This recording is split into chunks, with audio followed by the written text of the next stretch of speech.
রাতের অন্ধকারের সুযোগে চোরেদের বাড়বান্তর কথা শোনা গেছিল, কিন্তু এবার সাত সকালেই একজনের বাড়িতে ঢুকে সর্বস্ব চুরি করলো চোরেরা। ঘটনাটি ঘটেছে কমলাসাগর বিধানসভার অন্তর্গত সেকের কোট রেলব্রিজ সংলগ্ন নেতাজি সুভাষ কলোনি এলাকায়। সেখানকার এক বাসিন্দা নন্দলাল দাসের বাড়িতে শনিবার সকাল 10টার সময় একদল চোর ঢোকে এবং নগদ অর্থ সহ স্বর্ণালঙ্কার ও মোবাইল চুরি করে নিয়ে যায় বলে অভিযোগ। ঘটনার সময় বাড়ির মালিক নন্দলাল দাস পাশের রাবার বাগানে কাজ করতে গিয়েছিলেন এবং ওনার স্ত্রীও বাড়িতে ছিলেন না।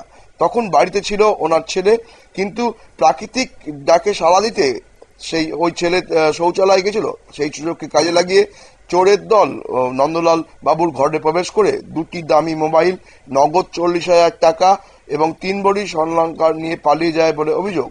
কিছুক্ষণ বাদে বাড়ির মালিক এবং কাজ সেরে বাড়িতে ফিরে বিষয়টি লক্ষ্য করেন। শুনে নেব এই বিষয়ে সংশ্লিষ্ট ব্যক্তির বক্তব্য। গেছে ব্যবস্থা লেট্রিনে 1 ঘন্টা সময় লাগে আর কি। তো এই ফাঁকেতে লেট্রিন থেকে বাইরে আমিও ঘরে ঢুকছি। এদিকে ঘরের মধ্যে গডরেজ খোলা, এবার হের মোবাইল নাই, হ্যাঁ, টাকা পয়সা নাই, এইগুলো ঘটনাটা আর কি। স্বর্ণের জিনিস যা ছিল সবটাই নিচে, কিছুই নেই ঘরে ওখানে। আনুমানিক 9:30 থেকে 10:30 দিনের বেলা সকাল। এটা তো জিরো দেখছিলাম আমি কারে সন্দেহ করুন। 19-12 লোক আগে গেছে, এখন তারা পেয়ে গেছে থানাতে এটা কমপ্লেন করতে হবে। গড়ে তো আনুমানিক 3 ভরি হইব, আর এটা যা যা বাজার মূল্য হয় আর কি। আর টাকা গড়ে অ্যাভারেজ 40 থেকে 50,000 টাকা গড়ে আসছিল মোবাইল একটা। এই মুহূর্তে দিনের বেলায় ফার্স্ট করানো হইল।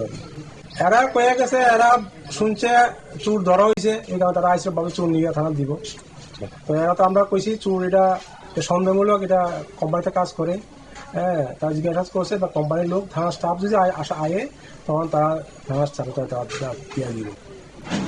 এটা তো হয়তো কোম্পানিতে হইতে আছে, বিশাল বড় কোম্পানির মধ্যে তো ভালো লোক আসতে পারে, খারাপ লোক আসতে পারে, হ্যাঁ, বাইরের লোক আছে প্রচুর।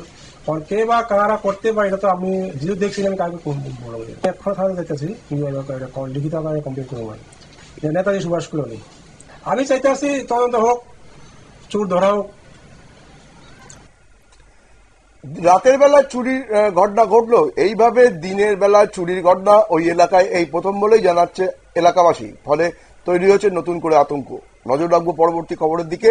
তার আগে নিয়ে নেব ছোট্ট একটা বিজ্ঞাপন বিরতি।